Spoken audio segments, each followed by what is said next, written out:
Hell yeah, we are back, man. Wait. I'm sorry, I wasn't ready for that. I'm sorry. All right, man, this nigga Hollywood Dell, man. I was checking myself. You got to check yourself, you know what I'm saying? You can't just come out with that just anyway, you know? We rocking, GC? All right, man, we back. It's TheFunction. It's episode 4, man. It's your boy Teddy Ragsy. I'm here with the Fofo Bulldog himself. You know, it's your boy Dell. The nice vibes brought to you by the Avion Fofo or the Crystalino, whatever you like, whatever your vibes. And Dell's, we was having some pre-episode conversation. Dell said we need to start doing some sit-ups, man. What's going on with that, man? Bruh, like that last video, you could see it. Yeah. They say that the video put on 10 pounds. It put on 10 pounds. That shit put on 20. They lied. That shit put on 20. Niggas ain't that fat in real life, bro. Like, I run 3 miles a fucking day, man. You do be running. Like, niggas eat a little bit, but it's niggas, I don't know, man. We got to fix that, GC. Niggas ain't that chubby in real life, man. But shit, bro, what you been on, man? Man, I've been chilling, working. Man, I just got off punishment, man. This shit kind of crazy, man. Got off punishment. I got off punishment. I'm a grown man on punishment. Hey, look, okay. if you're a married man, right, you can't get on punishment still. I'm not going to lie to you, man. I fucked up. Tell us about it. What happened? Nigga came in too late, bruh. Wait, was this just like during the week? Like, or no, okay, so it was my boy B-Day, right? Okay. So, we go out parlaying, you know what I'm saying? Whatever the vibes is. And it started off like for a few spots, but it's always that one nigga that want to take it to the next level, you know what I'm saying? So we ain't going inside. Nah, so it was like the after hour spot. Then the after hour spot turned into like 4 a.m., 5 a.m. And then it was like, Jeez. Nah, that ain't even the worst part. Nigga, I ain't walking the door until 7. Sheesh. Okay. Got my ass chewed out, boy. No diddy, but like, yeah, bro, the wife got on my ass, bro, as she deserves it. You know what I'm saying? Man, I ain't shut gonna the lie. hell up, man. Nah, like I'm a spade, because if she walking this motherfucker at 7 a.m., I'm flipping shit. I ain't gonna lie. I'm flipping shit. So okay, let's break this down. Right. So I imagine wifey understood it was the homie's birthday. She ain't trying to hear that shit. I mean, she understood it. Like she understood before. Okay. Right. So what's do y'all got like a defined time on when you should and shouldn't be coming home? Like what's an acceptable time? I mean, seven's crazy. 7 is fucking crazy, but for us there's like no defined time. Cause to be honest with you, like I be out late. I be having booking studio sessions, 2 a.m., 3 a.m. So it's like long nights never been a problem. But I never fucking walked in the house at 7 a.m. type shit. Like exactly, nigga. Like the sun beat me home literally. So yeah, that shit was crazy. But yeah, man, nigga on punishment, man. Nigga on punishment. So that's interesting. You said like you said if the shoe was on the other foot, you ain't going for that shit at all. So in your position, what did time just get out of? Did you just lose track of time, or like what is? If you acknowledging that you wouldn't be okay if the shoe was on the other foot, what led to your actions? Okay, so I was fucked up. Say less. Call a spade a spade. Like I did one of them. I was rolling up. I got this thing where if I get too lit, I roll up.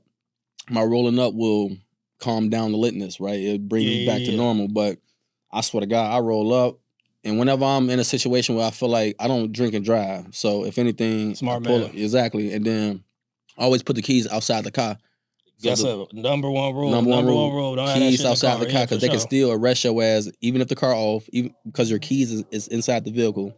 Keys outside the vehicle, and I fucking went to sleep. I ain't gonna nodded the fuck off, and then bro, I wake up and it's like 6 something. I'm nigga what?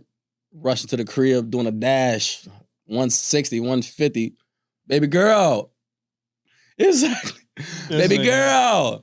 Like exactly. Okay. So that's why I say like she got it. I let her, So I mean, I be DJing and it. shit. So I understand like, 4 or 5 sometimes like that's just it is what it is. That was like what time shit wrapped up. Niggas might have stayed around, parlayed a bit, parking lot pimped a little bit. Right. Shopping game. It ain't gotta be nothing crazy, but like I don't know, man. Like that's a tough one. Like should you 7 a.m. was fucking wild. 7 a.m.'s wild, but I would say this is I had longer nights. I'm not gonna lie to you. No, sure, of course. Some niggas that had the nights that didn't end and kept going to the next day and kept going. But still, like 7 a.m. coming in, walking in to the crib. Yeah, so when something like that happens, and I think this is just like relationships in general, like do you establish new rules in general? Do you like try to come to an understanding? Like what's the next steps? Like how do you get off of punishment? At the end of the day, it's like, know your person, Right. know who you're dealing with, trust. At the end of the day, and open communication. Just be honest, be open. And don't get me wrong, that's not gonna fucking help you expedite the process of getting on punishment. You still probably get your ass on punishment, but at the end of the day, it's just more so like clarity, just understanding the situation, and I don't know, just being open.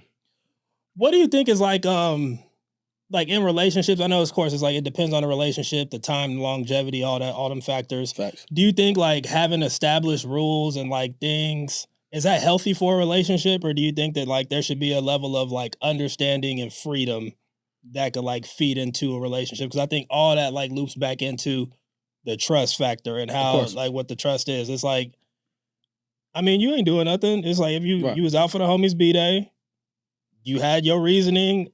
I'm faded. Like, what is the expectation that you leave the car and Uber home? She definitely said that shit on bro. She had all type of options, but at the end of the day, it's like, I'm not gonna lie to you. I'm lit. I'm faded. For sure. I'm just glad I was able to make it up the next day, make it home. I didn't get arrested. I'm not in nobody's hospital. For sure. I ain't in jail. I ain't, I made it home. That was my biggest thing. But I ain't gonna hold you, bro. Like that DUI shit is real, man. That like makes me think about I have a DUI. So that's why that was one of my like big reasons for wanting to move to Chicago and like not even having a whip and like just being able to get around a city and living in a city. I know you live a little further out. Yeah, in Phoenix, I got a DUI, and it's like it's crazy how it always stems from some dick and pussy shit. Like it's always like, or I got something to do with. Not saying your situation is that, but like it just has something to do with like messing with a female. Like I was kicking it at, call it a homegirl. I was kicking it at one of the homegirls' cribs. This is like, I mean, bro, this is like 11 years ago at this point. Okay. And niggas was doing the most. We was, you know what I'm saying? I was pulling up, sipping a little bit of that bars, a little bit of that purple drink. Niggas was sipping Hennessy. Niggas was doing in that bitch. This is doing the most point in life. And then I don't know what happened. Like whatever happens, hanging out type shit. And then like she just like, I don't know, maybe somebody called my phone. Like, it was just like, bro, I was off the bars, the Zans. Like, I was doing too much point in life. Like, everybody got them doing too much points in life. Okay. And basically, she kicked me out the crib. Damn. So it's like, what do you do? It's like, we in the apartments and not necessarily the best part of Phoenix. What I'm finna do, I got a BMW 5 Series at the time. Like, I have a nice car. Like, I'm finna just sleep in my car in the parking lot. Or I'm gonna try to make it back, and this is like one side of town to the other side. I stay on the west side, we on the east side. Like it's one side of town to the other in Phoenix. So it's like what you try to make it back, right? Yeah. And of course a nigga get blurped. The thing is, and I actually learned this in DUI classes, there's specific times where you're way more likely to get pulled over than others. Like if you DUI, if you drinking and driving during brunch hours, you might be good. Yeah. But if you like out late at night, 3-4 in the morning, you're gonna get pulled over just off the strength. Yeah. And it's like, yeah. And the best thing about it, I mean, it wasn't no best thing about it, but the, forces God above looking out for me as I had some weight on me at the time. And that was fortunately, there were no dogs called out. I was able to, you know what I'm saying? Bro. Convenient location for that to be placed at the point in time. Yeah. That was not discovered. And the thing in Phoenix, bro, if you get a DUI, you have to go to jail. You have to? You have to sit in the county offense? On the very first offense, bro. We had a Sheriff Jar Powell. He was not playing. So you have to sit in the county in Durango in the tents for at least like a day, sometimes a weekend. Like you actually have to sit down for getting a DUI in Phoenix. Crazy. And yeah, man, I did my time. I learned about the politics. I learned about the Chiefs. I learned about the Serenos versus the Norteños. I learned about you got to be in the correct car when you in the county. It's like, it's some whole shit, bro. It's different in Phoenix when it comes to sitting in the county, but it's like the DUI shit is like, it's nothing to fuck with, man. No, like they ruin your life, and you gotta have a breathalyzer in a whip for like a year. Shit, look, I got brothers, close friends with DUIs, multiple DUIs, and yeah, hell no, not multiple. No, literally like multiple. Like I had a real close friend of mine, brother of mine. He was on his third. He had to sit down for like 6 months. Literally, he missed my wedding, low key for that. I miss you, my boy. But yeah, it's like. So knowing people experiences and backgrounds, I'm the type where it's like I eliminate that as an option. Like, yeah, I heard of when it like call an Uber. I'm not finna call. I'm gonna think about calling Uber. I'm thinking about rolling up. I'm fucked up. I'm rolling up, and I'm finna spark this until I, you know what I'm saying, come back down. But at the end of the day, it's like I learn from other people's mistakes as well, and like, and I try to eliminate that as an option. That's why I put the whole keys underneath the truck. Man, Pray to it's God real, bro. somebody don't take that shit, and that way, if police come knocking at my door or whatever the situation may be, and I'm fucked up, and I had bottles in the car, all type of shit, easily booked, like easily booked. Bro, they'll get you for all that shit, bro. Yeah, on God, They'll like get you for all man, that what? shit. So it's like I just eliminate that as an option. So, But nah, that's crazy, man. Sis, get a boy some love, man. Please, baby. Like it's like Give me ain't that punishment, serious, baby. man. You know what I'm saying? My nigga just out here having a good time, man. Hey, hold on. That just reminded me. You know how like growing up, you had your friends to ask your parents, hey, can they come outside and shit like that? Go ahead, plead my case, bro. Hey, give me all punishment, bro. No, man. It's like, what are you gonna do? It's like shit real, man. I mean, if you gotta post up for a minute, post up for a minute. That's my. If the night finish at 5, you post up for 2 hours. That puts you at 7 in the morning. Do the math. You know what I'm saying? Yeah. Hey, man. But thinking on the lines of, you know what I'm saying, like knowing yourself, knowing your partner, what's okay in a relationship, man. Dwight and Amy Luciana have been going crazy, man. And I just got one question to start this off. Was that bag of Coke real? That shit look real as fuck. That was a half a brick. That's kind of crazy, the whole no? half a brick, like. Dude, that's kind of, is that fed behavior from your significant other? Like, why? Is there any room for fed behavior from your significant other in a relationship? There's no room for no police behavior. I got a law. Like, the moment you bring police into anything, you lost me. We just might as well. Because the moment you risk my freedom. Man. So for those who didn't see, I know many of you probably have seen, there was a viral video about CPS getting involved. Apparently it stemmed from like the stepdaughter being removed from their house because of Dwight Howard's cocaine habit, allegedly. Oh, this is allegedly. It's just so many questions and like just thoughts that come to mind with this. Like, okay, if you're doing cocaine, even if you got money, how do we escalate to the half a brick level of you having? And that's what like speculation. It seems like the consensus from all the media outlets I've seen, it was about half a brick in that bag.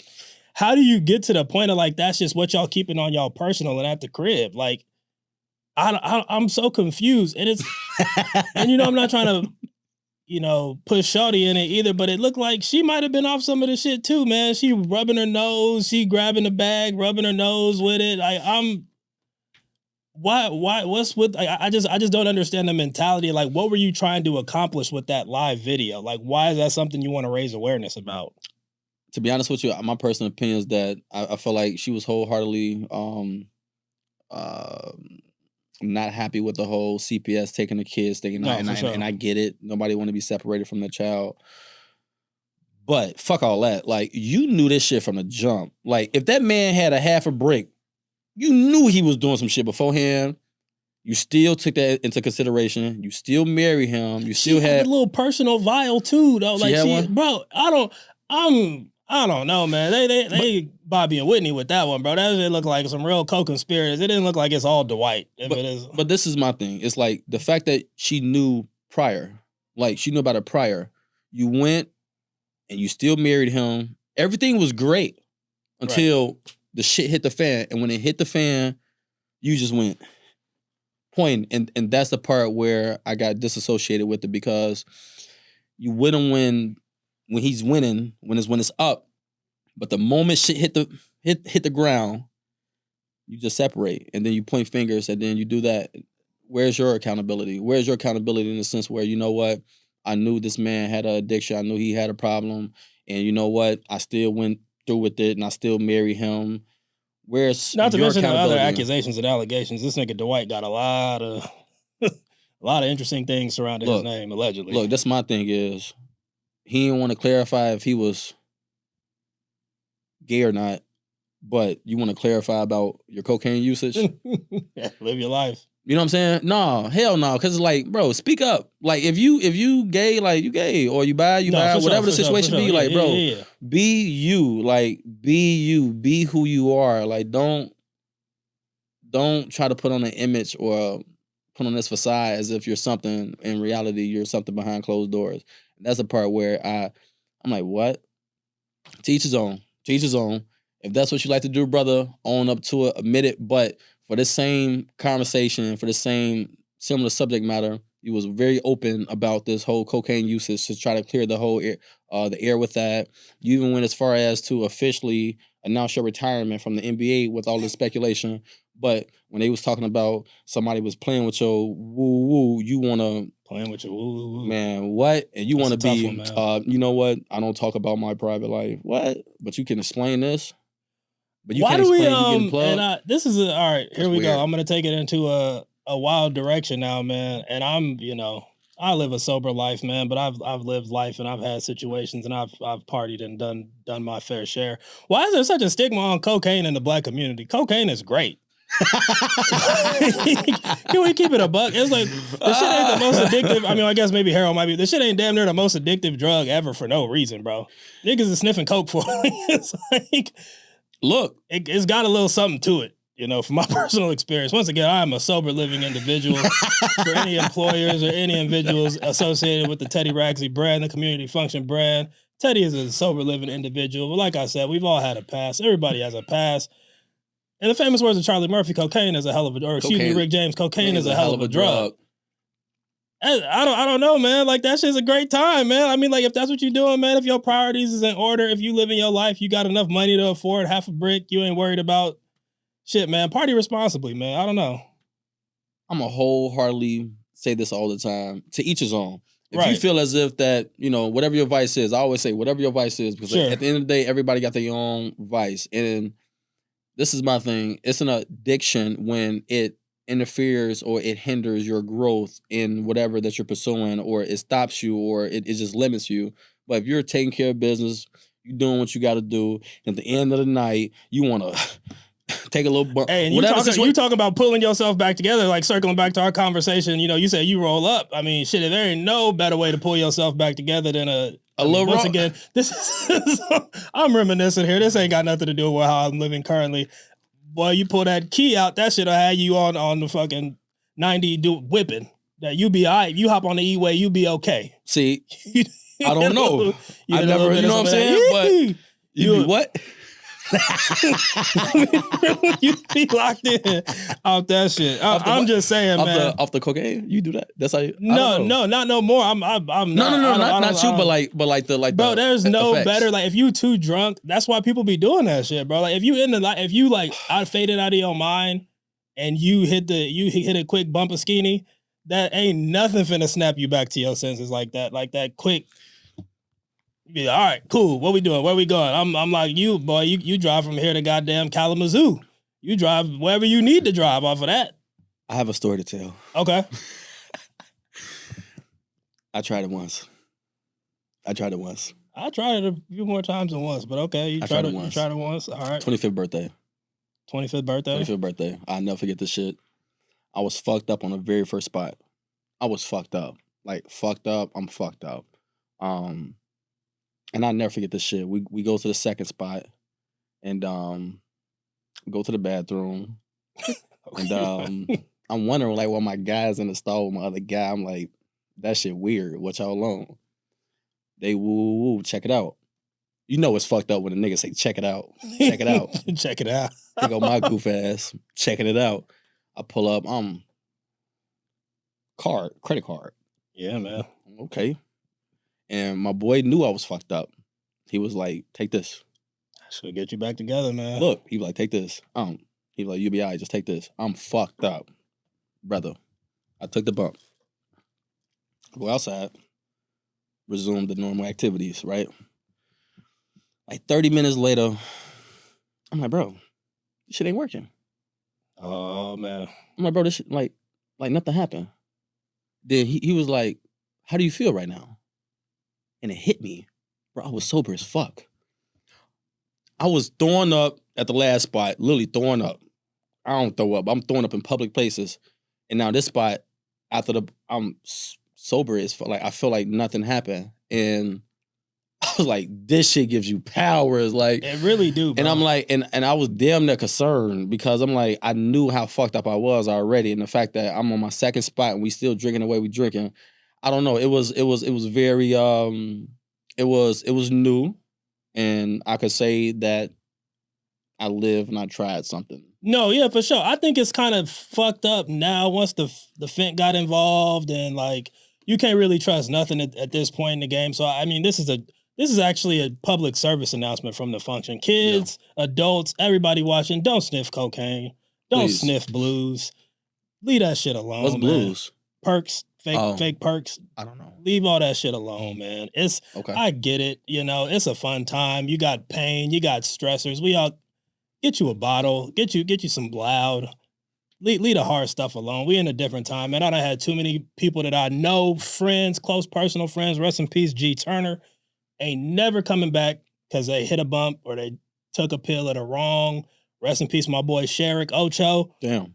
Rest in peace. I had too many people that I know that have been affected, families that have been impacted. Like, leave it alone, man. We in different times. Everything getting re-rocked with something. But boy, let me tell you, it is no secret, especially if you're in the Chicago nightlife. If you in Wicker Park, you in Logan Square, these 5 a.m. bars, bro. What you think going on, bro? What y'all think going on? Like, cocaine is half the industry of the bar. I ain't gonna put no names out there, bro. But y'all think these bars is operating like they staying open till 5 a.m. and people just in there drinking? No, you're right. It's obviously something else is going on, man. I think it's really like coke is one of them like fake taboo things, bro. Like, I feel like people be acting like, oh my gosh. And I mean, sure, of course, like, yeah, one time I probably, you know what I'm saying, I had a period in my life where that's what I was on, unfortunately. But hey, man, I mean, like you said, this is why I say, did it hinder you?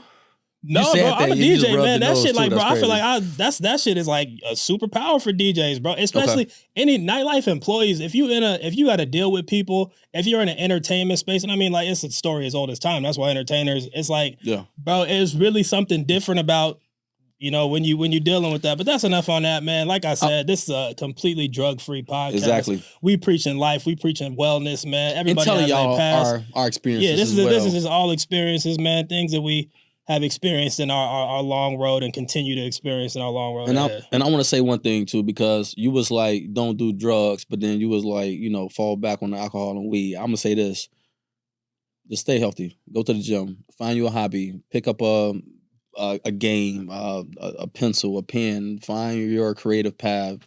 Said pick up a pencil. No, seriously, man. Literally, because at the end of the day. Pick up a pencil. No, literally, at the end of the day, health is wealth. Health is wealth. Health is wealth. Sure. And, those activities that we mentioned is not the healthiest for you. So find things that you could, be more healthy. And I think that, those options are better. No, that's real, man. And also, mental health is real, bro. Yes. Make sure you tip top there, because it should be hard, and that's why people resort to this a lot of this shit. So, it's real, man. But moving on, man. I got some flack from my homies. What's up? I wouldn't be a real nigga if I didn't bring this out here about it in the group chat, man. Niggas want me to get at you about your music taste, bro. What the hell? My music taste? What? I'm the Man by 50 Cent. You said this was on the last episode. Insert clip here. 50, I fuck with you, my boy. Get Rich or Die Trying is one of my favorite albums of all time. Mm-hmm. But I'm not spending your shit in 2026 with all due respect. Like, the last time I spent it, if it's semi-recently, I'm the Man. Dell said that I'm the Man by 50 Cent is a modern 50 Cent classic. Yes. And we give 50 Cent a lot of airtime on this podcast. We going 50 Cent is obviously a leader in culture. We're gonna figure out we're gonna stop giving bro so much airtime, but it's relevant. Like, I fuck with 50 too. But I would say this. Modern, sure. What you say, a classic? I wouldn't that's go. What you said. I wouldn't say that shit. Classic in a sense where that's probably within like the last 10 years. That's probably like what hit has he made within the last 10 years? It's not this one.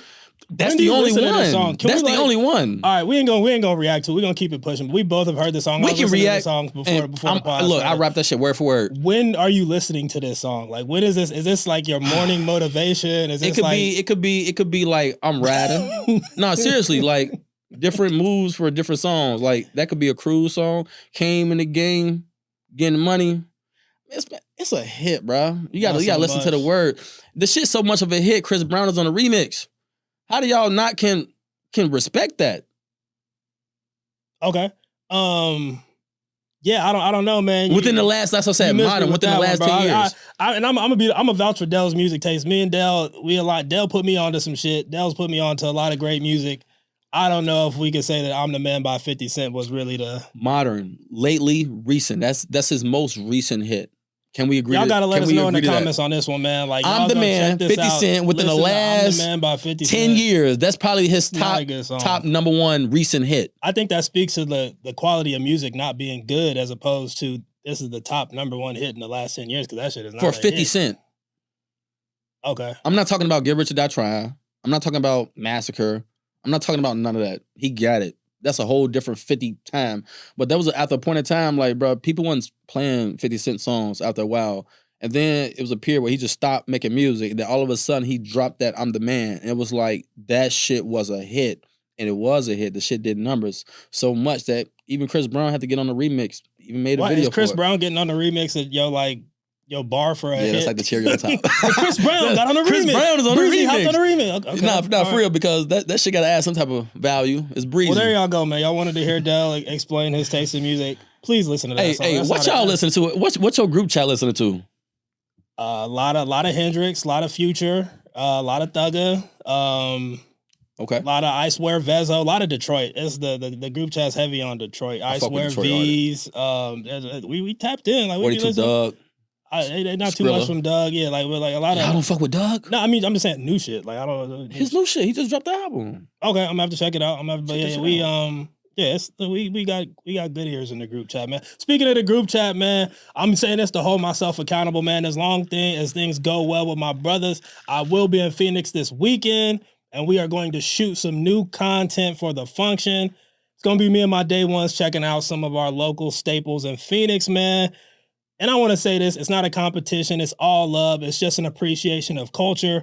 We're going to be checking out some of the local Mexican establishments. I am going to be there on Sunday, so some of the staples is closed, but we got some good spots that we're going to check out. We got to figure out, what should we call like our food endeavors? Like if we want to have... That's a good ass question. We will figure that out, but we got some more content coming from y'all, hopefully starting this weekend. We're going to be checking out some of the classic spots in Phoenix and seeing what we got there, but... Back to 50, and this isn't even really 50. It's his video is like the catalyst of this conversation, but I really want to hear your thoughts on like the overarching where we're going in culture with creativity. Right. Did you see the No More Tricks, No More Tries video, the diss to the Jim Jones, Mano, Fab? Yeah, they podcast. I seen it. AI as fuck, and it's like I don't know. I feel like when it comes to that. Artists have like a cheat code, like they have a way to not necessarily be creative because they could, or is that creativity because you're allowing something else to create it for you? Ponder on that. But in my opinion, I feel like that's more so like a cheat code. Like you and this bitch hitting L1, R1, R2. You know what I'm saying? Unlimited ammo type shit. Literally, like, and you can do that anytime. Where's the creative part in that? I think it just speaks to the larger, like where we're heading as a culture, where we're heading as a society. I thought the video was dope. Like just the fuck you, you don't even count, little nigga. That shit was hilarious. Like just to be able to generate people's likeness to, they're still, and I think we're gonna get to a point where they have to make it look fake so we know it's AI because should be looking too real. Good. That shit was, I mean, should be looking too real. I feel like if you showed that video to a group of people 20 years ago, they think that shit real. They think it's real. It's some shit right now that I see AI. Hold on, is that AI or not? Like, right. I have to literally watch it twice. So, I mean, like you said, it's maybe a creativity cheat code, but do you feel like that's going to be a good avenue for artists who may not have the most to create? Like, is that going to be a workaround for everybody passing around the same Glock and everybody standing around the same rented Urus or Cullinan? passing around the same money stacks and shit. I would say this, Baby Chief do it. He does it all the time. He went on record to say, I use ChatGPT to finish my lyrics. And fuck with Baby Chief too. Yeah, he decent. But at the same time, it's like I said, like, put like this. To me, it's like when they say Drake had the ghostwriter, and everybody, oh, you got a ghostwriter, you ain't raw. Like the moment you put a ghostwriter onto something, it discredits the artist automatically because you don't have the ability to create that. You know what I'm saying? Especially if you're coming off that way. But then you have other artists who are very open about working with different writers. And, right. I think like that's that. A bit different. Yeah, I think the ghostwriting situation is different because the AI is the ghostwriter. No, that's completely different technology. Ghostwriting is something that's been a part of just music in a broader sense, and even hip hop since the very beginning. Like niggas been having ghostwriters, niggas been stealing raps. Like that's Right. been a part since day one. I think AI, that's a whole different new frontier. But look, think about it. If AI was created back then, they'd be doing the same shit. They would, in my opinion, I don't think the AI is taken away from the ghostwriters. I mean, that's different. That has to do with each other. That's different things. Why? Because if I I go, can have a if I go ghostwriter to and you, use AI. But why am I paying a ghostwriter? See, that's the thing. I gotta pay you Because the song still got to sound good. AI ain't making the song. I mean, I know How do you Baby Chief know? was saying he was using it to generate ideas and lyrics, but it's like, I don't think we're at a point where AI is, there's a certain level of human creativity that is still going to resonate more than, like, we gonna know if the song is all AI, I feel like. Okay, so Ain't nobody made a hit off of AI. I mean, I guess maybe we don't know, but like, has there been a hit off of AI yet? I don't want to comment on this because I feel like if I comment on it, I'm not going to be 100% correct. But do not hold me to this. To my knowledge, Jermaine Dupri. Jermaine Dupri was one of the first few artists who was trying to create a whole AI album, a whole AI art. They had AI artists where the artist is artificial intelligence. Right, I seen that. Yeah, You know what I'm saying? So it was like as well. Timberland has some. Timberland. That's it. Maybe okay. Timberland. Maybe Timberland. Yeah. One of them. Don't hold me to this. Like I said, it's. I've seen Timberland for sure, yeah. Timberland. Okay, cool. So it's like they created a whole entity that could create music, produce music, release music. In addition to that, owned the rights to the music. What?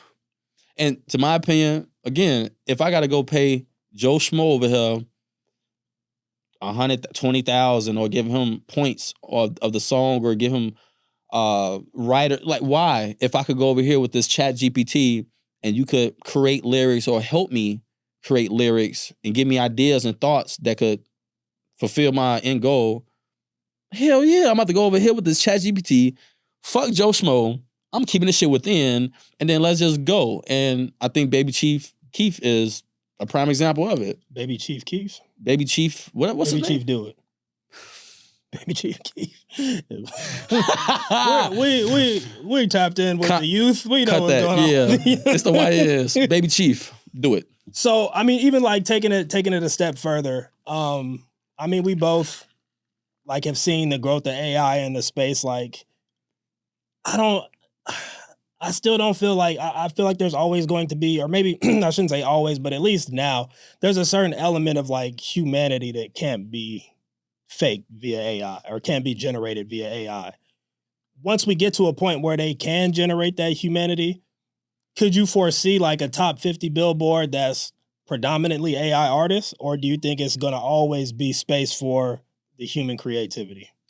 I think with the world and the technology and where it's going, we have to make room for it. We have to make room for it. Matter of fact, I think there needs to be a correct use of it. Like it has to be judged differently. It shouldn't be. I think it shouldn't be judged the same way that human work is judged. Like if there's an AI charts, if there's like an AI artist, just like how it's like, it needs to be considered its own genre. Cause I mean, it's like just that level of output. If it gets to a point where you can, like, I don't know, it just feels like, and we got to be better as people, man. I'm not going to lie to you. Some of them AI videos on YouTube, that shit, it's crazy how addictive it is. Like them videos about like food to be talking to you. Have you seen them AI videos where it's like food to be like, don't eat bacon, this shit's going to give you fucking colon cancer. Or I'm a Big Mac. I'm the one. I never seen that. My stupid ass be saying that I'll watch some AI food videos. Them AI food, it's like AI generated the food and that shit just be talking like some real shit, bro. I be, there's some AI shit that I be tapping in with. I ain't gonna hold you, bro. But I mean, I'm an idiot. So I just be bored as fuck doom scrolling. But I don't know, man. I think AI as it gets better, we got to separate that shit from people actually doing real things and like putting forth real art, because that's what the whole point of real art is, the human emotion behind it. Really? Why not? Why does it have to be a human? Why can't it be an AI? All right, I ain't gonna get into the AI activism combo. That's they do some Matrix shit. That's how the Attack of the Clones take over, bro. Because we're humans, right? And AI is not human, right? So we need to celebrate the humanity of things. Even though we're going away from that. Are we going away from that? Fuck yes, we are.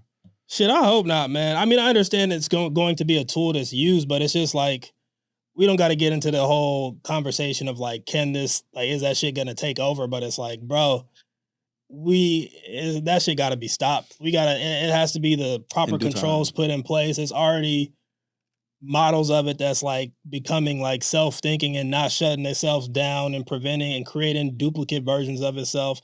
Like on some real nerd shit, that shit got to be stopped now.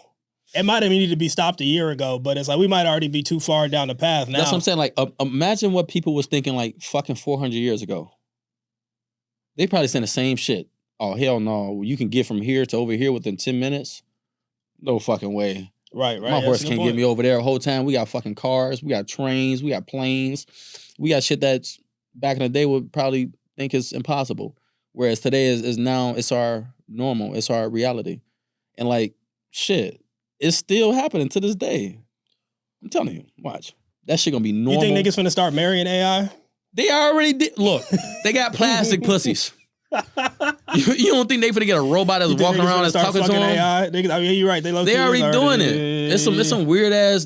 Look, to each his own, right? To each his own. It's some different people out here, and because of such, I don't put shit past nobody.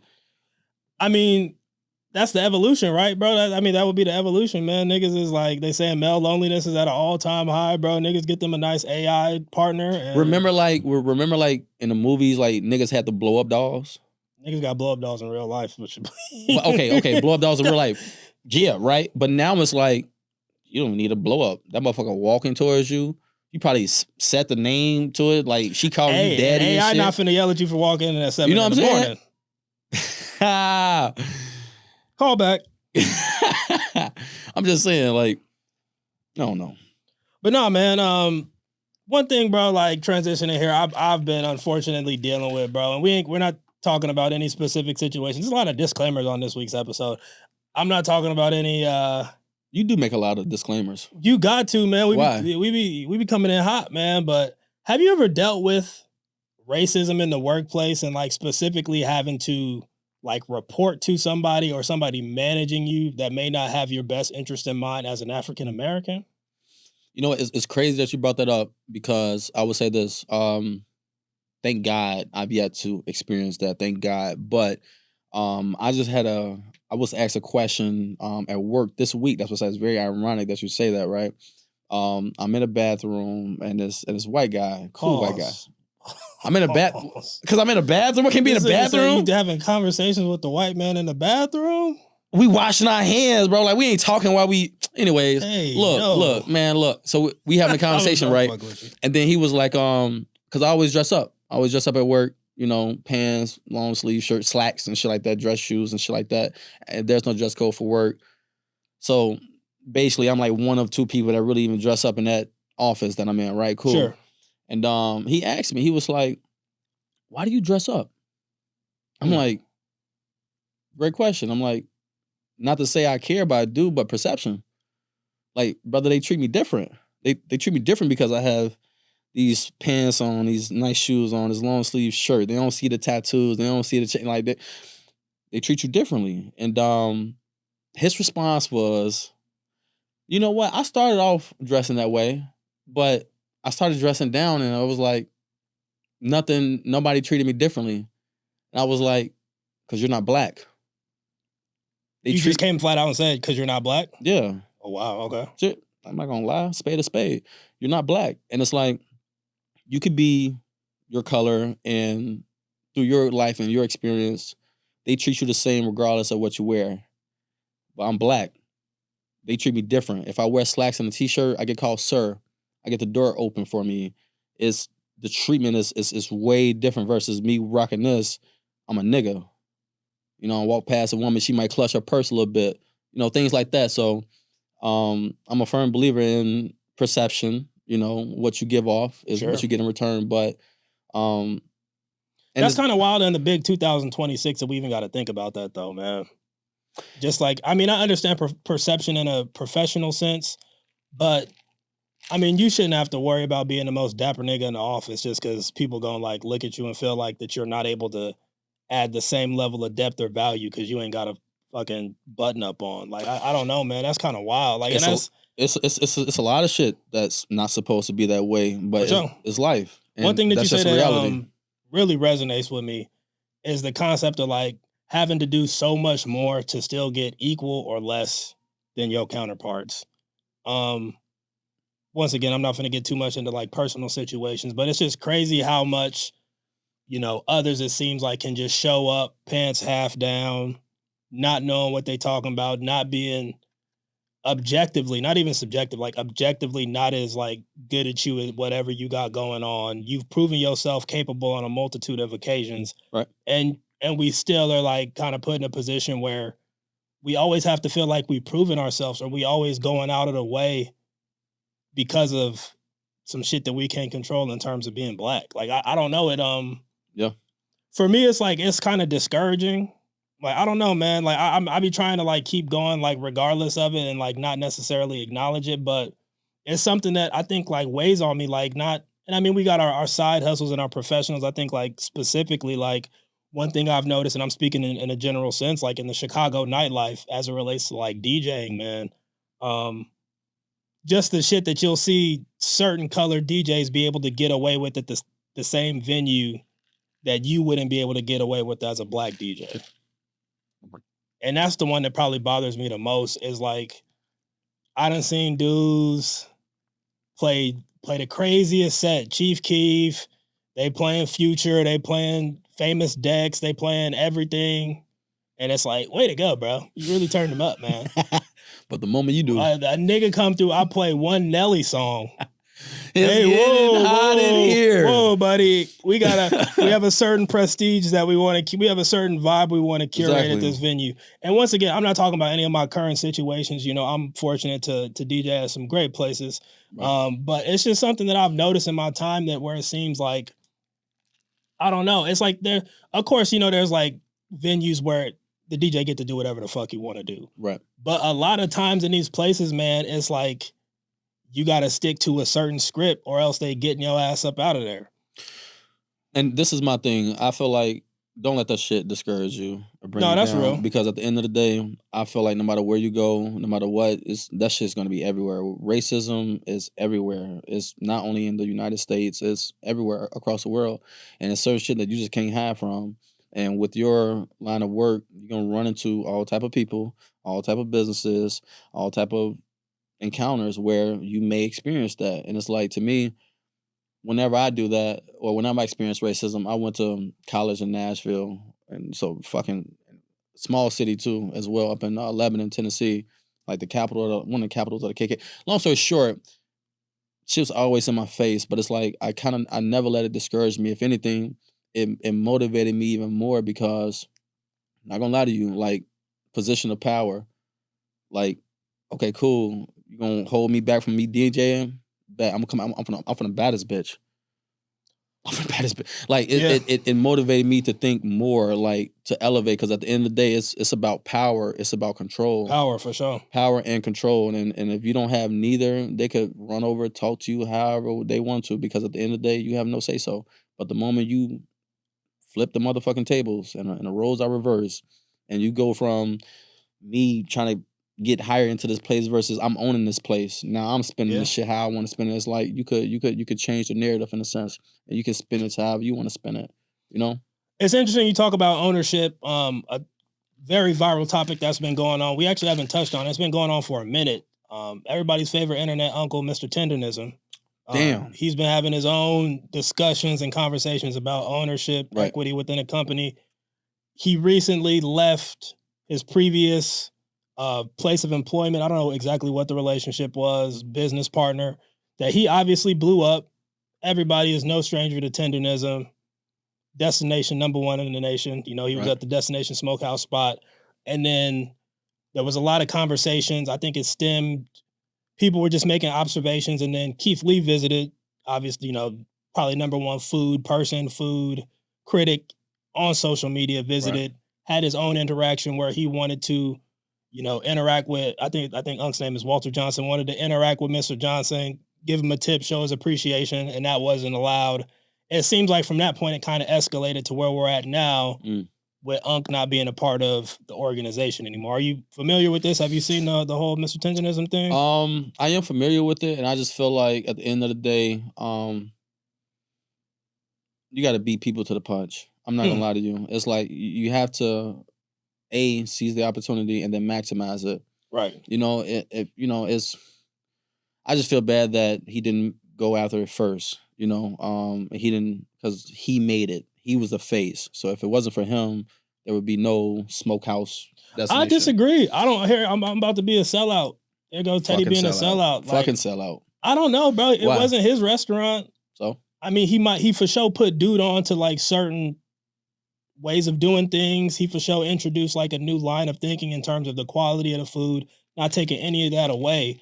But the pure material resources, you was just talking about ownership, bro didn't own none of that shit. If it was up to just him and his idea, there would be no Destination Smokehouse. Destination Smokehouse may have lost quite a bit of popularity, but that shit is still up and running without Unc being there. Okay, and that's not to take away from, he obviously took that shit to the next level. He provided the virality. He provided the look that people came to associate with the business. Right. But just speaking from a pure ownership, dollars and cents standpoint, that wasn't his shit, never was his shit.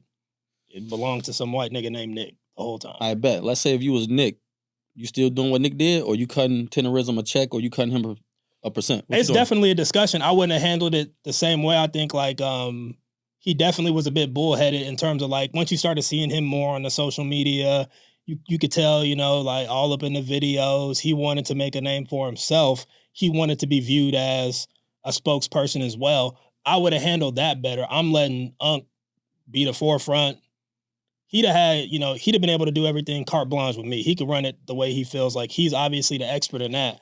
But, you know, sometimes you just got to let a good thing be a good thing. Like, I don't know why so many people took issue with Unc or viewed the business different when they found out that he didn't own it. Like, hell don't yeah, need to own that shit. man.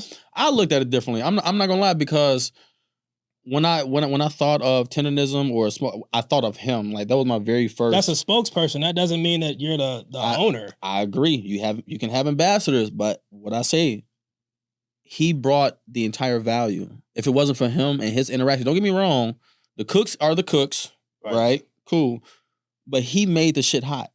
No, 100%. He made it viral. I'm not arguing with that at all. Because of such, in my opinion, if I was fucking Nick, if I know this man just brought me how much money? I mean, I don't know what it was a significant difference. Man, I've seen it was up to like maybe like 1.1 million followers. Man, that shit then dipped like 100,000. It's been a sizable impact. I've seen videos, people posting that shit look empty now. Great. I fucking love it, because at the end of the day, I'm a firm believer, karma.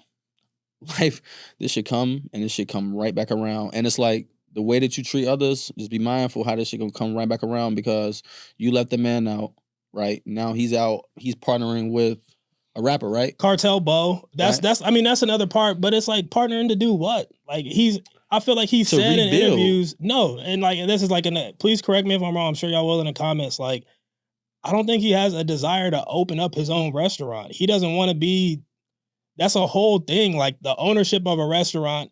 I think he was okay being the figurehead. I think he wanted some equity, and then after the popularity, obviously people was in his ear like, well, Unc, what's your contract look like? What you getting? So there was the people that put the noise in his ear. That's why I'm saying, like, obviously they was rocking out for years. His spot? I don't know if it's necessarily a trick out of his spot. Yeah, actually it is, because it was like, I think they were beneficial for one another. Like, they was looking out for each other. Like, who was winning more? I mean, Nick, for sure. Like, it's like, I mean, we see it now, and I think Unc has plenty of opportunities, and there's ways that it could have been worked out better. And I think even he said that in the interview, like, I mean, he's been doing around Shannon Sharp. He was on Sherry Shepherd's show, other podcasts. He's been doing his rounds. So, and all that's dope as fuck. All that should have been happening aligned with the Destination Smokehouse brand. So, I mean, I understand, like, if there was certain contractual things in place where he wasn't allowed to do that with the brand, that's fucked up. Of course, leave. But I don't know if that's what it was. Like, they put out a video themselves saying that they never prevented him from doing things. He was well aware of the trademark of tenderism, them doing that shit. That's what Nick is saying about Walt, that he knew that they was trademarking the shit. So I don't know, man. Like, if it's like him being well aware of what's going on with the business, and it's just social media and people pumping him up for what? Like, It doesn't look like. I mean, I might be wrong, but is he going to open a restaurant? I hope so. I hope that's not what I've seen. I seen this nigga dancing with Ronald Isley's wife, cooking ribs for Ronald Isley, dancing with Groovin' Gorilla. I don't know, man. I don't fuck with Groovin' Gorilla. Groovin' Gorilla is worse than Nick, bro. You want to see Unc out here dancing with Groovin' Gorilla as opposed to like being a figurehead and leading a business. Look, I want to see Unc win. And whatever win means, I just want to see you win. But that's like, bro, who are we? Like, and like, who are we? Like, that's what I think. I'm sure I'm gonna get called a sellout for this. Like, bro, who the fuck is like niggas to tell you what winning is for you, bro? Like, you don't decide what winning is for me. Clearly, he felt the way. Clearly, he felt the way that he wasn't winning, so that's why he took. Eventually, but, not the whole time. Like, it was like, why? Because Nick said it. No, because he was saying they did plenty of videos together saying that they had a good situation. If it was so good, then why he leave?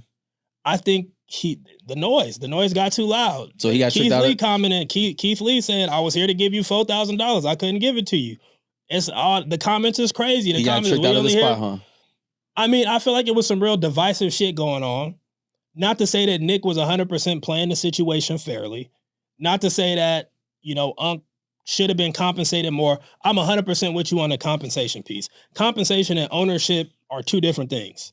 You could compensate an employee fairly and set an employee up to where they understand that their value is neck and neck with what is making this business pop without necessarily having an ownership stake. Sure, you could do that with an ownership stake and that only makes the situation more real, but it's not, you know what I'm saying? Like, those two things aren't mutually inclusive of one another. Like, that, it doesn't all have to be happening just for, it seemed like it got to a point where the internet, I think that was the internet ruining a good thing. I mean, in my personal opinion, this nigga's out here dancing with Groovin' Gorilla, running around with fucking tomahawk steaks and niggas twerking on the ground. Like, what is, this shit is not a good look.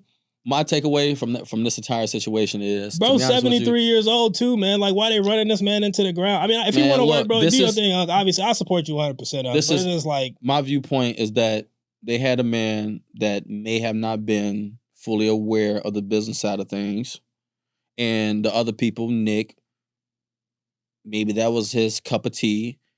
He saw the opportunity. He maximized the opportunity. Right. He took advantage of that man's lack of knowledge when it comes to business, because at the end of the day, he was just a worker, right? And Nick was the owner, right? So I would assume Nick is more business savvy, I would only assume, than brother. So it's like, you took advantage of that. And then not only that, you wanna spin it to him so that it makes sense, but eventually, bro knew what the fuck was going on. And he moved the fuck around, because if he was really content, if he was happy with the situation, 100%, he would have stayed. But he didn't. And he's voicing his reason why. And now he's even telling people, I'm the real tendenism. This is the real tendenism. And if it was something that was mutual, then, you know what I'm saying, you'll probably even create like a new word. But the fact that you're trying to highlight and focus that you are the real Mr. Tendenism, to me, that's a straight shot at Nick. And that, to me, again, I feel like Nick just took advantage of him when it came to business.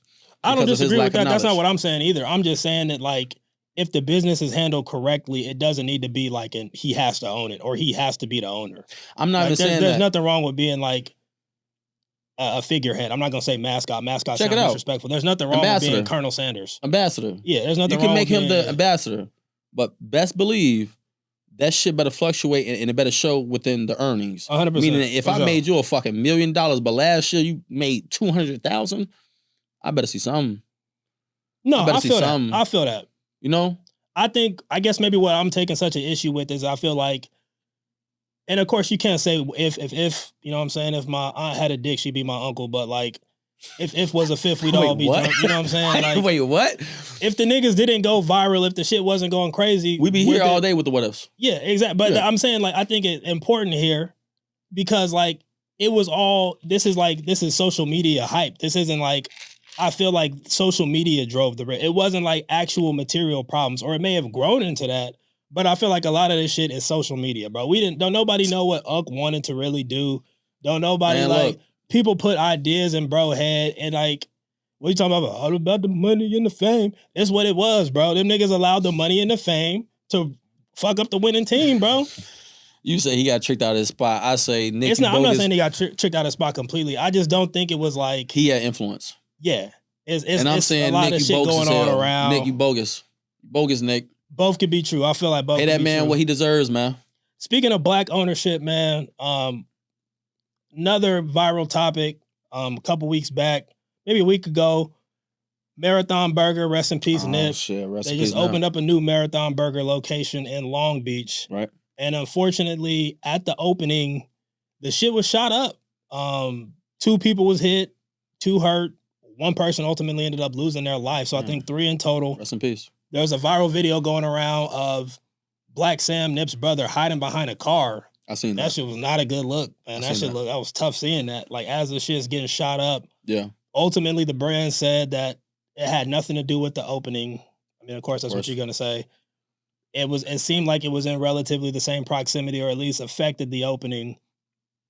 That was a bad look, man. That's something that I really didn't like. You never want to see, like, especially understanding how Nipsey Hussle met his untimely, unfortunate demise. Why can't this is the Teddy's a Sellout episode? Like, why can't we let like, what the fuck is wrong with our community, bro? Like, why are we our biggest enemy for shit like that? I don't see no other cultures showing up like that. I don't know. I feel and like that's not to say other cultures aren't violent, but just showing up like that, like violent, like shooting wise. Shooting, there's sure Okay, yeah, everybody's shooting. All the serial killers is white folks. We get. But I'm that. gonna say this. But just that level of like time and place violence, that's kind of wild, bro. Look, when you in the streets, you doing shit that happens in the streets. You think they give a fuck about your business? But that didn't, honestly, and from, you think they really care? Understanding LA politics, that wasn't no rolling 60s. That wasn't, I mean, which people would associate Nip with. That wasn't a 60s beef. That was some Long Beach shit. That was 2 opposing Long Beach factions seeing each other the at streets. the opening. Right? No, I don't care if it's Long Beach from Chicago. It's the streets. You could have something that's great that's going on. You open up a restaurant. Niggas gonna be like, let's shoot that bitch up. You can have something as terrible as like, damn, man, I got to go to a funeral. Niggas, let's shoot that bitch up. It doesn't matter. It's the streets. Long as you can get a low and a face, green light. And they just made it easy because now you just made yourself a target. But it's the Marathon Burger, right? I mean, and we talking about like, it's a lot of like themes in this episode. Like, we talking about like how race influences things and how perception drives things. How do we help our own perception? Because shit like that don't help the perception. I think Marathon Burger as a business idea, they're obviously booming. I think like 3 or 4 locations at the moment. Snoop Dogg partnered with them on the Long Beach location. It's obviously a brilliant concept, honors the legacy of Nipsey Hussle. We can't respect that? Like, we can't take this shit around the block? Like, I don't know. I understand what you're saying about if it's a green light, it's a green light anywhere, but what do we respect, bro? Like, that shit is like... That shit really just rubbed me the wrong way, man. Like, that shit shouldn't nobody be trying to do nothing crazy at Marathon. But Marathon Burger should be able to operate, open. Like, Stevie Wonder showed up later in the day. Like, it's like Marathon Burger should be able to be a staple. And this is my thing. This is my thing, right? Rest in peace, Nip. He was a famous Crip. Known for it, put on for it. You knew that. And he told you every chance he got, right? And even through his sadly demise, it was from gang. It was gang violence. He got shot. His own people. Cool back. Not cool, but we understand. With that, you follow the name, you carry the name. You seen how the Marathon clothing store, you seen how that shit got fucked up and got closed down. And then it's like you create a new regiment, new scheme. Now you got restaurants and things like that. Great. Love it. But at the end of the day, it's a pattern. The shit follows the name. At what point do we separate business from the streets? And don't get me wrong. Can you in this instance, or can you in these like type of instances? Yes, and this is my thing. I'm all for passing forth the name, passing forth the legacy. It's the Marathon. Like, I get it. But at the end of the day, what are we doing this for? Are we making money? Are we trying to pass this business on? Are we trying to create more? Generational wealth. Generational wealth. Example, yeah. Let's separate. Sometimes you may not even. Bro. That's not. I don't think that's how that works in that situation. But seriously, listen. Like, you could have situations where you could create a brand and a person, like, you have a great brand, but your name is attached to it. They're not gonna fuck with you because of the name. But then that's when you're sacrificing authenticity. Like even when I was in LA and I went to the Marathon Burger on Fairfax, guess who's employed? Guess who's managing the Marathon Burger on Fairfax? It would appear to be, I don't know these gentlemen's affiliation, but it would appear to be people from that community who may have certain affiliation with who they affiliate with. Right. So I think especially when authenticity, and we was just talking about with Unc, the authenticity, that's what we selling. If that's what it is, then you have to take what comes along with that authenticity. You can still be authentic without being in the streets or being or implementing streets or gang violence into your brand. No, now, don't get me wrong. I'm not don't get me saying you wrong. Like he grew up and blew up off being an artist, known for being a Crip, things like that. Cool. But it's like, sadly, rest in peace. He's dead. He's gone. But it's like, what's next? We can push the brand. We can push it like the clothing. In my opinion, sure, maybe, sure. But even then, we've seen what happened with the clothing store. With that, at what point can you still be authentic, but take away the name? But it's still true to yourself. It's still true to your core, your values, and everything. It's still your images, your liking, your food idea, it's not your called menu. Rolling 60 Burger. It's called the Marathon. It's not called Crip Burger. But what's the Marathon?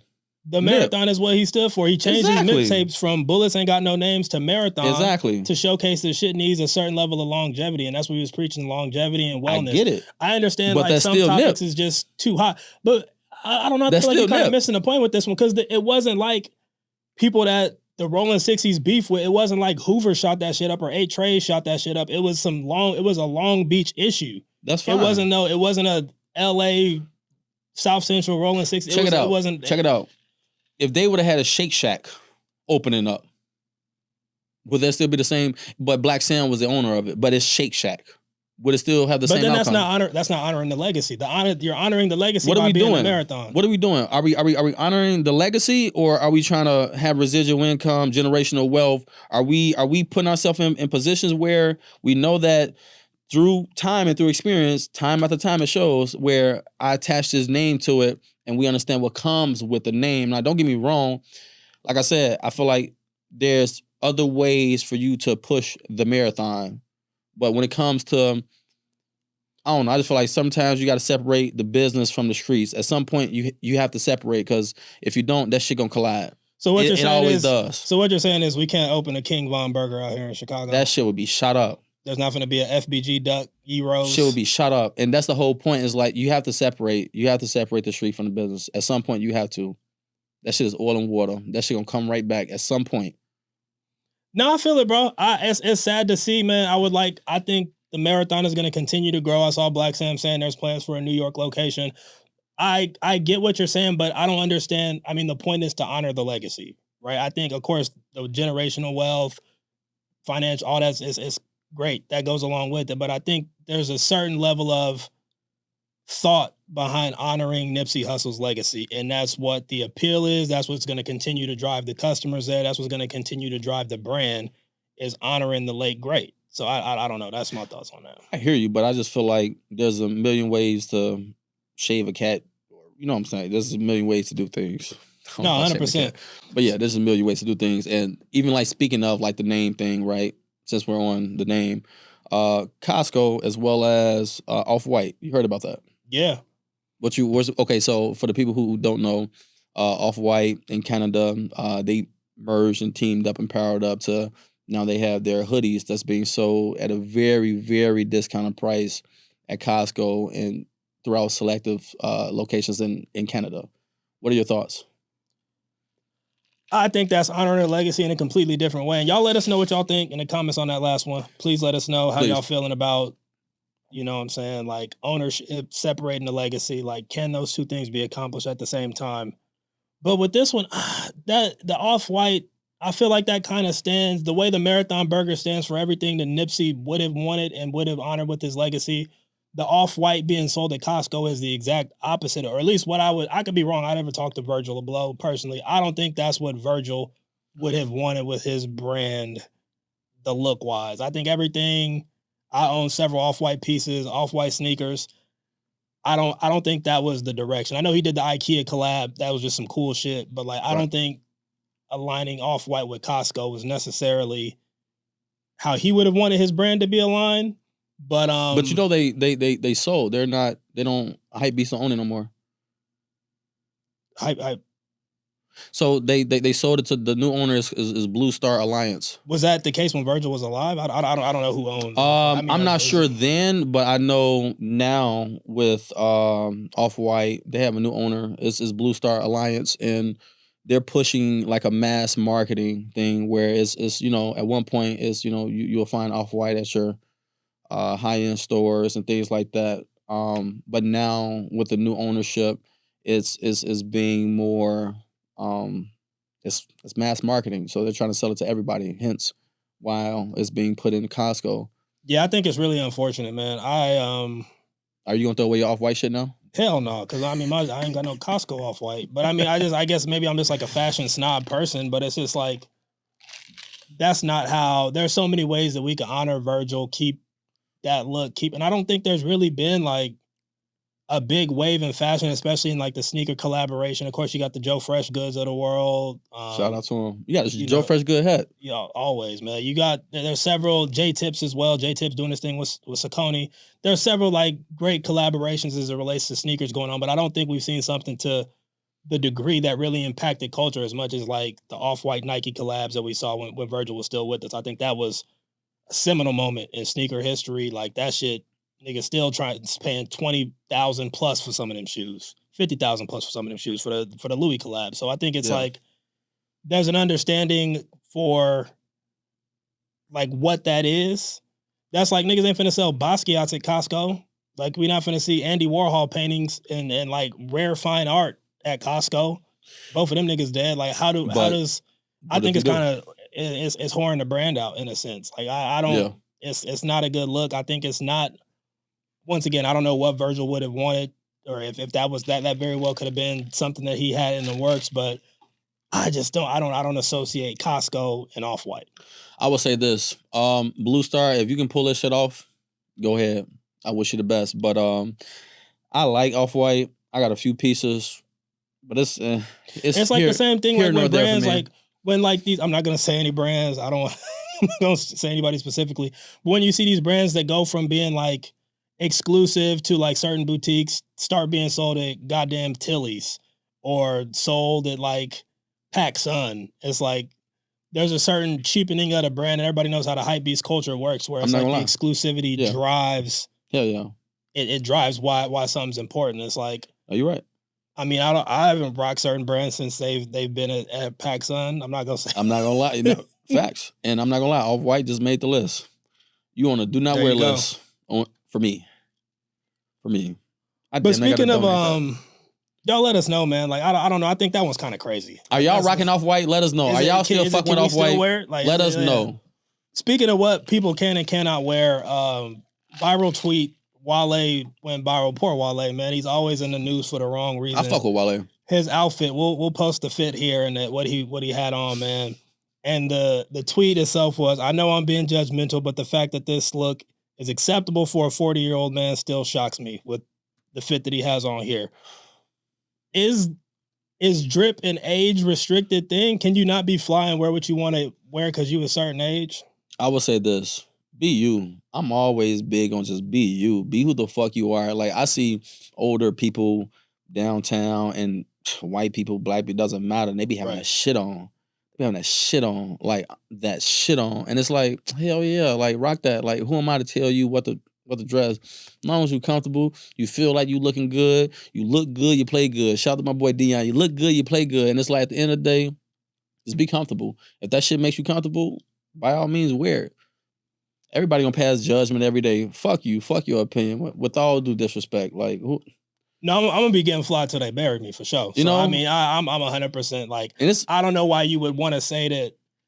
Like, isn't the goal to get old? Like, when did being old not be the goal anymore? Like, if you not getting old, you tapping out young. They want niggas to wear the quarter zips. Quarter zips. I'm not rocking the quarter zips. You got it. I'm no. Teach his own. No. It's No, fuck no. I completely agree with you, bro. You got to wear what you want to wear. You got to wear what makes you comfortable. I think there is like a certain level of like how you wear it though. Like I will say, like one person that comes to mind for me is like Big Meech. Like when this nigga got out, like just some of the fits that they had Big Meech in was kind of wild. Bogus as hell. And it's like it's a what you do and how you do it, right? So I think like people like Wale who were clearly tapped in, understand like what they wearing.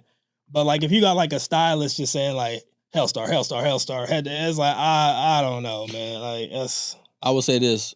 In addition to that, I'm a firm believer in it's a time and place for everything. Yeah, for sure. Like I'm not gonna wear certain things at the time or place where it's not deemed convenient. Cool, bad. Like I'm not gonna rock some fucking jorts at a business savvy place. You know what I'm saying? Like I will come correct. So at the end of the day, it's like it's a time and place for everything. If I'm outside and I'm relaxing with the family or I'm whatever the leisure day is, okay, cool. I may be comfortable, but if it's like a public setting where it's like maybe have to dress or impress or whatever the situation may be, my fit is going to be tailored to the setting. So I would say that it's a time and place for everything, but it's a few people, older people that like I fuck with their style. Like putting that shit on. Jim Jones, he still put that shit on. I don't give a fuck what they say. He put that shit on. I don't know about the fake Chrome Heart shit that he did, but he had fake Chrome Heart. No, his brand. I don't know the brand. The Vamp Life? That's like Chrome Hearts inspired. I don't know about that one, but like that's kind of crazy. Fab still put that shit on. This nigga Fab. Nah, see, I think we talk about. All right, I gotta. This nigga Fab. Did you see that picture of this nigga's birthday where he had a motorcycle helmet on? No. This nigga had a motorcycle helmet, like one of them old bucket motorcycles. As the outfit? At the birthday dinner. Fab be kind of wild. I mean, Fab a legend, bro, obviously, but I mean, like... Fab been putting that shit on for like 20 plus years, bro. Too fly, man. Sometimes you gotta just, take that shit back a second. I feel you, though. But it's like... Yeah, I mean, it's like I'm gonna be like I said, I can't see a period in my life where I'm not going to be into what I'm into. But I also understand being able to incorporate different things into the look. Right. Being able to, style shit different ways depending on the occasion. But yeah, I really don't think there's nothing wrong with dressing however you want. And I don't know why we have there's such an obsession. Like we've covered this before, like this obsession with like what's old and what's young. Like I think we're at a period now, maybe I'm saying this because I'm old, but like that's shit. Like, I mean, people look younger than ever. People are living longer. People like have interests that are skewing on the younger side. Like they say millennials is a generation that never gonna grow up. So it's like, I mean, I don't expect us to be running around dressing like our OGs did. Like I'm probably never gonna have a 2-piece suit dressing like, I don't know, like I'm looking at my Sunday's best. Like, I mean, no, I don't know. And that's my part. Just be you. No, be for you. sure. Just be you. Whatever makes you happy, put it on. That's why I'm big. Like I tell my kids that because now, like my kids, they're getting to the point where like they're picking their outfits. They want to wear. That's real for sure. Yeah. So that's what I'm telling them. Like right now is like, man, look, don't follow, man. You rock what you rock.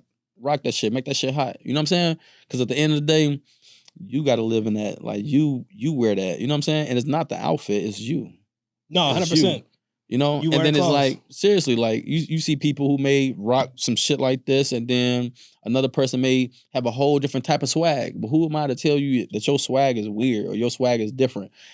You rock that shit, you rock it. He got that shit on. My style's a little bit different. It's just everybody got their unique styles and their unique preferences. So I never pass shade or judgment on a person. They just being them. Speaking of passing shade or judgment, man, we got a couple more topics before we wrap up and get up out of here, man. Aisha Diaz, passing judgment. Shorty says she need 45 to 50K a month from her significant other for her to be feeling comfortable and for her to be feeling like she's taken care of in a relationship.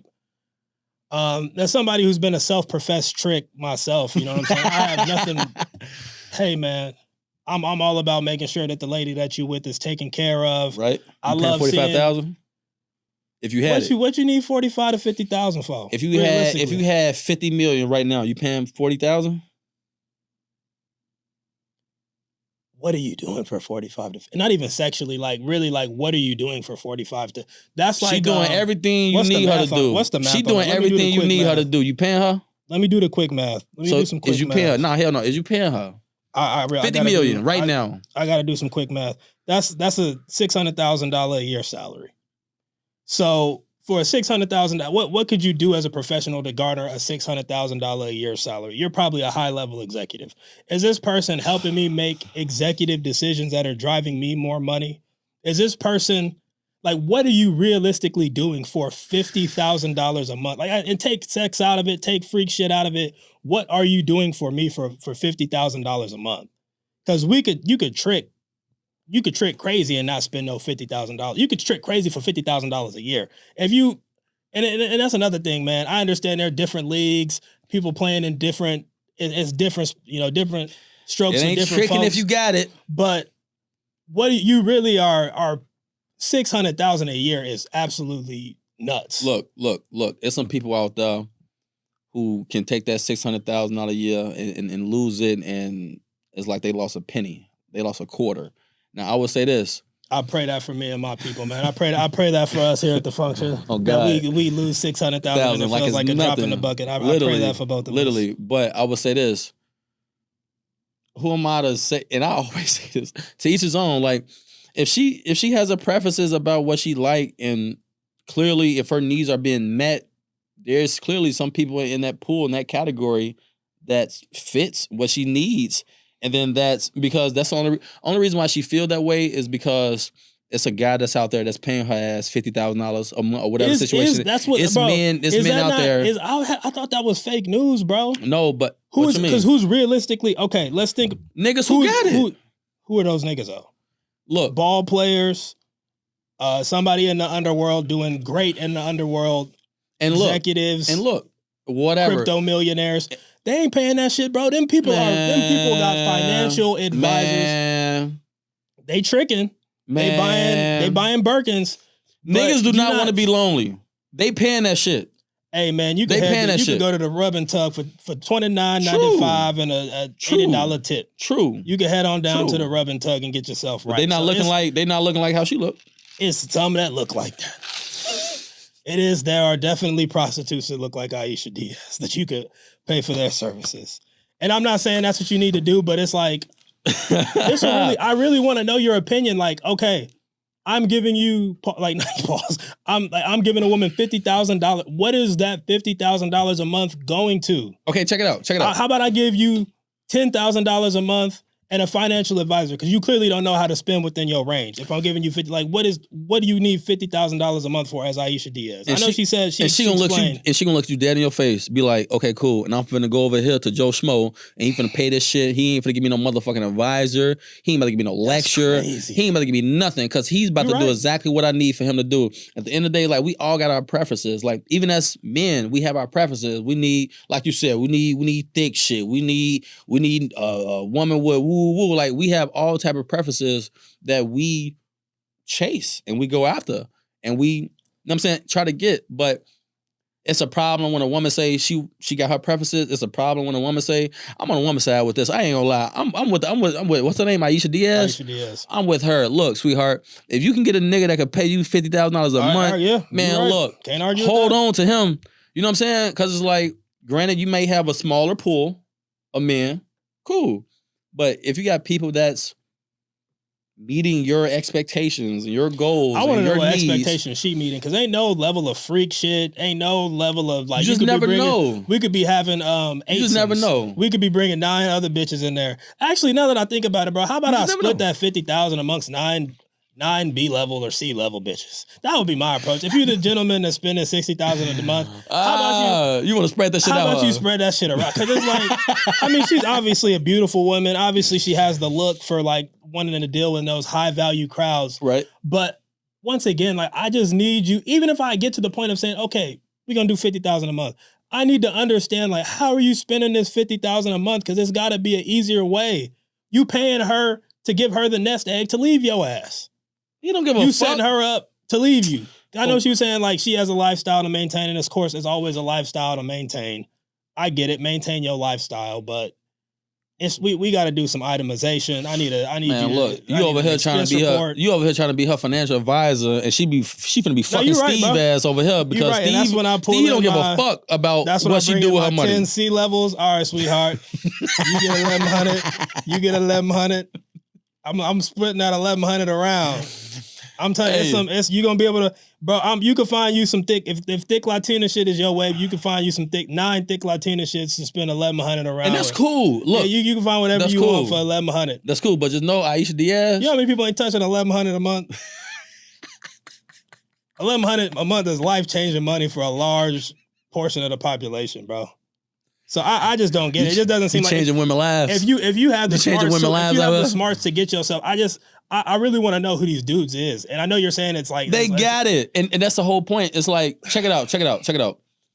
If you got it, like you said, I'm a previous trick. Man, if you got it, and it's losing $50K is like losing a quarter. I'm a frugal trick though. Even if I got it, like, you know what I'm saying? We'll get the Don Julio, we're gonna get us a little something to eat. You know what I'm saying? We could go shopping. How you balling on the budget? Yeah, I mean, yeah, for sure. But even if that was like if we 50x'd it, it's just like, I don't know. I guess like you said, bro, it's the personal preference. I just don't personally think that. I think it's fake news, and I think she's fishing, because people who really got that type of money didn't get that type of money by giving individuals who do nothing for them $50,000 a month. You don't stay in that elite class by giving somebody who's sleeping with you and topping you off $50,000 a month. That's not how you stay in that class. I will say this. It's a bad financial decision. I will say this. You're gonna eat in your tax bracket, meaning that when you broke or you on a come up, what you eating? Noodles and blah blah blah. But the moment you get some little money, then you get a new crib, updated car. Now you're going to like 5-star restaurants, and shit just goes up and up and up to the point where you're gonna be having all of this. And don't get me wrong, there's some niggas who probably still got some M's who still probably eat on noodles. Don't get me wrong, but what I'm saying is that your taste goes up with it. Everything goes up with it. Your money goes up. Everything goes up with it. So it's like, you understand? In my opinion, I feel like it just comes with it. It comes with it. Practice responsible tricking, and I think that, like, I guess it is define responsible tricking. If I'm bringing in $20 million a month, and I'm paying you $50,000, or I'm bringing in $2 million a month, and I'm giving you $50,000. Yeah, it still sounds crazy either way, bro. That sounds crazy to me. I mean, I can only dream of. Look, bills paid, house paid, everything paid for. I'm just collecting this shit. If I'm spending that amount of money, it's spreading around. That's my thought. Like, it's like, well, you're not my girlfriend if I gotta pay you $50,000 a month. Exactly, and he know that too. So we. I just personally feel like at the end of the day, she know what she doing, and the guys who get her, they know what the fuck they doing. They got whole services for that shit. Exactly, and like, she just like, I need some variety. Who am I to tell you that you're not worth $50,000, sweetheart? If you feel like you worth $50,000, get that $50,000, sweetheart. You know what I'm saying? If you feel like you worth it, go get it. You know. Now, if I don't want to pay that, like you said, I want to get 10 C levels, I'm gonna go over here with 10 C levels. But if ever I want to entertain that, and I'm cool with that, starting lineup, second string. Yeah. 3 reserves ready to come from the practice team, be signed to the But look though, you gonna have nothing but Jeff Teagues, and then you got LeBron over here. You got 10 Jeff Teagues, and you got 1 LeBron. That's all I'm gonna say. I'm not thinking Jeff Teagues. I'm thinking more along the lines of like. Shout out to Jeff Teague. I'll fuck with you. I'm thinking more along. Pause on this. These comparisons, but I'm thinking more along the lines of like, like Chris Middleton's. I'm thinking along the lines of, you know what I'm saying, like Klay Thompson level talent, like whereas like they're contributing to championship culture. Everybody, you can have players contributing to the championship culture. Once again, pause on it. These are some wild analogies, but. I'm thinking about a well-rounded group. I'm taking the Spurs. I'm taking the 2013-14 Spurs, a collection of talent, over the 2013 Heat, where it's just Bron, D. Wade, and Mario Chalmers. I want the collect, and I guess that's personal preference. I'll take a wide over everybody. We swinging the ball around. Everybody gonna make the open everybody, shot. Yeah. That's like if we talking about tricking, that's my, you know what I'm saying, North Star. That's what I want to. I'm gonna say this. If I was a trick, I'm just gonna trick. Give me the highest. Man, I'm looking bad on this episode. Give me the highest. If I'm gonna do it, I'm gonna do it. Give me the highest. This is not a good look for Teddy. Give me the best. Give me the highest, give me the best that I'm willing to spend. If I'm gonna do it, let's do it. Like, I'm not gonna because then it's like I'm gonna feel like I'm gonna look over here and I'm like, man, I should have had this over here. Like, I ain't why would you know? Y'all know the 4-4 Bulldog. He too cool. He too cool for school. He ain't. No, I'm just saying, like, if I'm gonna do it, if let's you want to do be it. a part of a winning team, literally, if like, you want to contribute to a championship culture, check it out. It starts with a franchise player. You got like 6 mans of the years over there. Like, you gotta start with that. Start with that franchise. Hey, man. And then build from there. But all right, man. Yeah, we just doing our thing over here at the function, man. We've been rocking out for a little minute now. How you feeling about the pod, bro? How you feeling everything's going, man? I feel like everything's going great. I feel like, man, y'all want to hear about like our personal stuff, man. Y'all let us know. I feel like y'all want to hear about our personal stuff, a lot more. I see that engagement is really big with the personal. Like the media, y'all want to, comment like here and there, but yeah. Let us know y'all thoughts. Like, are y'all fucking with the, like the personal stories and things like that, or y'all want to be more so informative than anything else? So let us know about that in the comments, please. We definitely see what's working. And that's not to say like we're not trying to go viral with every clip, every conversation, bro. We just here talking shit, doing what we do, man, trying to showcase our different thoughts, interact with folks, hear what y'all got to think about stuff. So I guess I say that to say everything ain't gonna be, a knockdown, drag out, viral topic. For me personally, when I think about some of my great stories, and I'm gonna keep sharing them, like I ain't trying to incriminate nobody. I don't know the statute of limitations on certain items. So I'm gonna tell what I'm comfortable telling. And like I said on the pilot episode, man, y'all got to give us some more for that, man. Yeah. I appreciate everybody. We're doing a great job. And shout out to all our people, man. Shout out to the Dell Disciples. I still don't know what we got to get. What do we got to call it? The Teddy fan something and the Teddy people something. But I appreciate how we seem to be making a very sizable impression with like our core group of friends and family and extended. We definitely seeing certain topics reach outside of that core group, but yeah.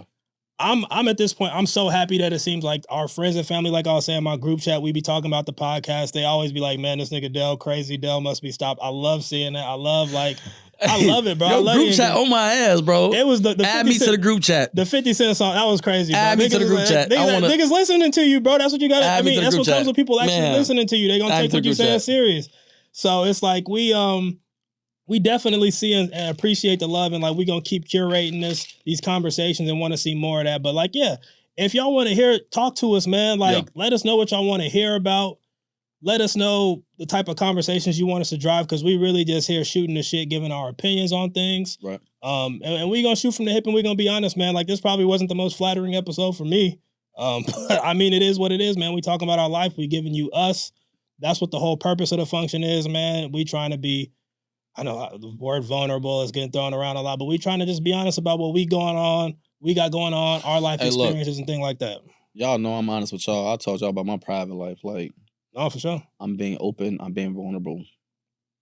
And at the same time, we lead that to say, what got you functioning this week? Man, so this is a big weekend in Chicago, man. It's St. Patty's weekend. It's not St. Patty's Day this actual weekend, but this is the weekend that St. Patty's is being celebrated in the city. And as a DJ, man, I'm getting ready after this to tap in for basically the next 24 hours of spinning records, man. As a DJ, this is one of them weekends you get up for. You always get up for a set. You always excited to be playing and have the opportunity to entertain people. But boy, St. Patty's Day in Chicago hit different. They died at River Green. Everybody outside. Everybody. White, black, brown, red, purple. Everybody outside, turned up, faded out of their mind and having a good time, man. What's got me functioning is just another year that I get to be a premier DJ at these venues. One of the people that they selecting. Talk that talk. And it just means a lot, man. And, it's like my DJ career it's been interesting, and it's been definitely feel like I deserve more in certain respects, but that's neither here nor there. But that's really what got me functioning this week, man. St. Patty's finna go crazy. If you follow me, you already seen the lineup. Tonight, I mean, I guess it don't matter. That shit finna come out. But yeah, Revel and Ride tonight, be at the river all day tomorrow. Just got a text. It seems like some other shit's popping off. So yeah, I'm gonna be outside this weekend spinning, man. And that's what got me functioning. What about you, my brother? Man, what got me functioning this week as well as this weekend? I would say, bro, I work a lot, bro. I'm not gonna Niggas the work a work, lot, man. the work never stop. I think I'm on my like 2 weeks with like no sleep. I promise you, Jeez. like no sleep. Like the most sleep I got within the last 2 weeks, probably 6 hours and one night. So, it's just the need. And I say this is my third time saying this, and I'm gonna keep saying this shit. It's the need to fucking function, because at the end of the day, if I don't, who will? So it's like, come on, that's it. Get some sleep, my brother. Sleep is important. We I gotta need sleep. to, You man. gonna sleep. You gotta sleep to gotta function. sleep, That's bro. that's like literally a scientific fact. So get you Yeah. some sleep, my boy. This is episode 4, man. We doing Oh, our baby. thing, man. We will be back, man. These podcast mics ain't going nowhere. It's Teddy Ragsy, and I'm here with the Fofo Bulldog himself. Dell City. We catch y'all next time.